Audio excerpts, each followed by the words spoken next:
What's happening, everybody? Ramdean and Black with you here. UFC 211 going down in Dallas, Texas, May 13th, live on pay-per-view. Two cool fights, main event, co-main event, the heavyweight championship of the world on the line. JDS looking to regain the championship. And a rematch against Stipe Miocic, Joanna Jacek, Jessica Andrade. But man, oh man, 170-pound matchup, skill, experience, just durability, the creativity, destruction, devastation, with the idea of what we're going to see and what I hope to see over the majority of 15 minutes. I just don't want this to be over quick. You know, I can see it being over quick. Demian Maia, Jorge Gamebred Masvidal. It's just going to be one of those spectacular fights. Especially if you're, a real fan of this stuff and the intricacies and the details of things, because Demian Maia's not dumb. He's one of the smartest fighters I've ever had the chance to talk to, and he knows the assignment. He's been in there with everybody, though. Demian Maia's been stopped one time, and it's because he flew through the air and Nate Marquardt dropped this guy. And he has been in there with the best fighters. He's never made those kind of mistakes. Ever. He's a guy that's constantly learning. So he is going, and again, he took down Chael Sonnen. If the guy wants to put you on the ground, he's going to. You can be prepared all you want. So I was prepared. How in the world is Demian Maia on my back? How did I allow that to happen? At the same time, Demian Maia is going to be confident that he's going to be able to get this guy down to the ground, and Masvidal is going to move and sting him and beat this guy up over however many rounds. It's so badass. It's so amazing. How do you see it going? Well, there's a lot of things about Jorge that are different, and Demian Maia will not really know them until he's locks up with Jorge. Jorge is very special. It's the great pleasure of my life as doing this job with you and traveling around doing it is to study guys like Cub or Jorge and a few other specific ones that maybe people didn't really understand how special they were. Right. And then try to find the nuggets and show people. And Jorge is one of these guys. He's one of those ones that once you understand what you're watching, you understand how incredibly skilled he is. And he's different. It's very different. And so there's going to be a lot of elements that are unfamiliar to anybody he faces. And so Demian really likes to kind of float you down, right? So the reaction, and it's partly because he has understood and played with the reactions of the wrestlers and the reactions to wrestling. And those reactions are very heavy and very explosive and very strong and very athletic. And he, like jiu-jitsu, the basis of what jiu-jitsu is, and judo, and lots of the concepts of the martial arts, he just uses them against you. And before you know it, you're on the ground. Jorge does too. And Jorge, rather than react and hard across the face and try to drive the hip as Demian snakes his leg in, and Jorge will go with it and reverse him. And Jorge does it all the time. Just lets it happen and ends up on top of you and never settles, never accepts the position. Fighting for him is a constant state of flowing change. Every position is not something I have to keep. It's something I could keep. It can become something different in a moment. And in any of these positions, I'm better than you.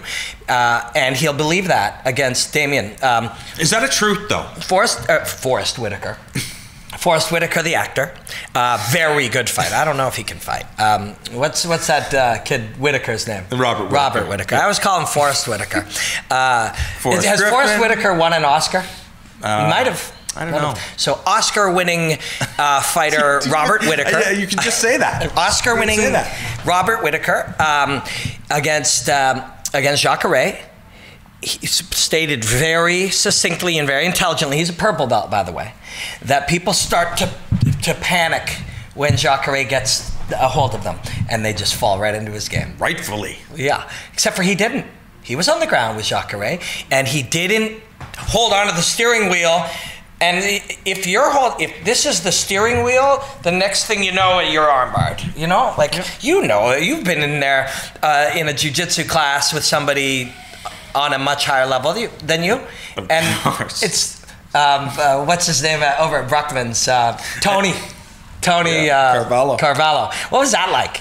Because you can't do anything, Yeah, right? you can't do anything. There was actually one time before, because at one point I was almost 300 pounds and I was training. I was at Shaw Franco's, and Monkey was there. And Monkey's Richard Nanku, one of the pioneers of lighter weight classes. 145 pounds is what he 35 too. Yeah, I believe he was planning to fight at 125 ultimately when he won. Exactly. So I was so much bigger than this guy, and he was on his back, and he's just like, do whatever you want, try to advance on me, and you just couldn't do anything because your balance would be thrown off because they had full control when you have a master of a specific art. And that's where I feel that when Masvidal gets, and again, he's been masters. Ricardo Laborio, American Top Team, is considered to be one of the greats of greats. However, Demian Maia has an understanding of this specific game that no matter who you are, just like the Jacare thing, he can make it like this, make it about that. In the scenario was Jacare and Whitaker, if that had gone on for any length of time, could he still play that game? He didn't need it to go on for any longer length of time. Quick story about Richard Nanku. He once broke a position on me without doing anything. Do you remember that? Yeah. So Shaw said that the job of the guy on the bottom was to get you to let go of his gi. So I grab his gi, and then Nanku looks me in the eyes, and he goes, "If you don't let go of my gi, I'll break both your arms." He did it without even moving. And then he scooted away. And his job was to get out, and he scooted away. Yeah. That's the kind of mental power that exists in fighting when you're on a higher level than someone. The thing about it is that all of these examples, you with Tony or Monkey or Robert Whitaker with Jacare, is you're better off if you go with it. You're better off if you don't panic. You're better off if you don't overexert. You're better off if you get into the river and you flow with the water. And that's what Jorge does. Jorge does that. And you can also drown in that river. You can, but he can drown him. It is so easy for people to underappreciate the incredible beyond world-class skill level of Jorge Masvidal, but once you start to study him and study the people around him, and I chatted with him a little bit in Vegas, but I chatted a lot with Mike Brown. Hey, Mike Brown, we love Mike Brown, a brilliant guy, and Mike will give you that extra insight about Jorge's wrestling, which is because of its fluidity, is he'll out-wrestle everybody. Yeah. And he can out-wrestle Demian Maia. Sometimes people will see, hey, listen, he got to Carlos Condit's back and choked him out in a minute. Yeah. That's pretty fucking impressive, right? And I think we'll see that. Yeah. And Matt Brown as well. Yeah, exactly. Matt Brown survived 2.5 rounds, mind you. But Demian Maia is the type of guy, it's like, I'm in this for the long haul. It might take me 45 seconds, or at 14:59, I'm still trying to control your back and choke you unconscious. In the third round, Matt Brown had a moment he could have taken out Demian Maia. Rory McDonald survived round one and then took it on. So we get the vivid greatest moments of Demian Maia in the front of our mind, but Jorge's not looking at those ones. Jorge's looking at, I see how Rory was able to handle it. I see what happens when you push this guy past his VO2 capacity. I see what happens when he starts to fatigue. And I come on, exactly. And I start beating you down and really getting into my groove. It's not just Jorge's wrestling, it's his work ethic. He's the first guy in and the last guy out for his whole life in a room full of driven the best of the best. And out in the open field, and there'll be moments out there, and it's his ability to be in the moment, to his ability to just be present in the fight, to be so present from the days of the backyard. It's just so real and there for him is he will not be in a hurry. Because if I was fighting Demian Maia, I got to hit him as hard as I can, as fast as I can. And then when I didn't hit him, he'd be on my back, and that'd be the end of it. Jorge's not going to be in a rush to do it. If he doesn't hurt him now, he'll hurt him in a bit. He'll relax. We'll touch him as he comes in. Oh, we got him hurt this time. Cool. Let's land on. Oh, he's not quite hurt. We'll back out. I mean, he's in the mind. There's that moment where Donald, and I think it was Herb, Donald is down. The fight is over. The corner is freaking out. Jorge managed the corner.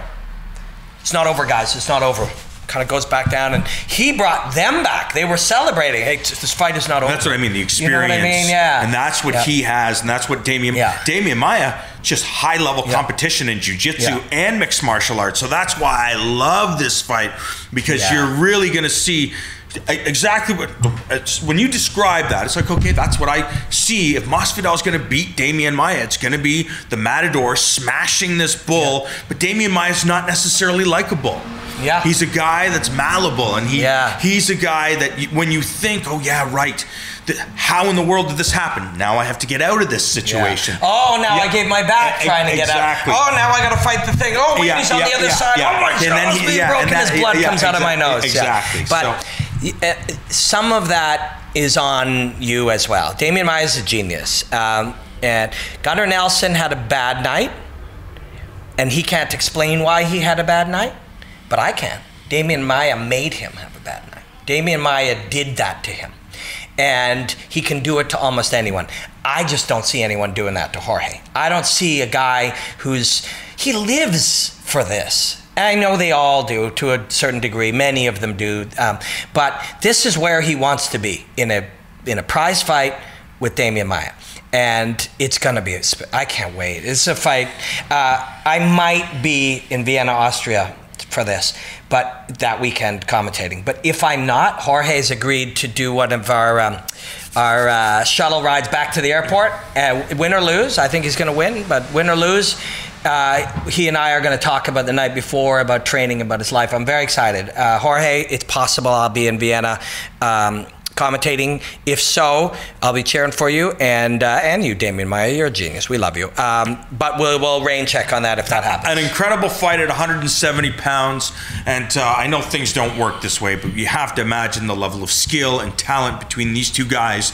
The winner of this fight certainly deserves a crack at the UFC's 170-pound championship. Will that happen? Cross your fingers.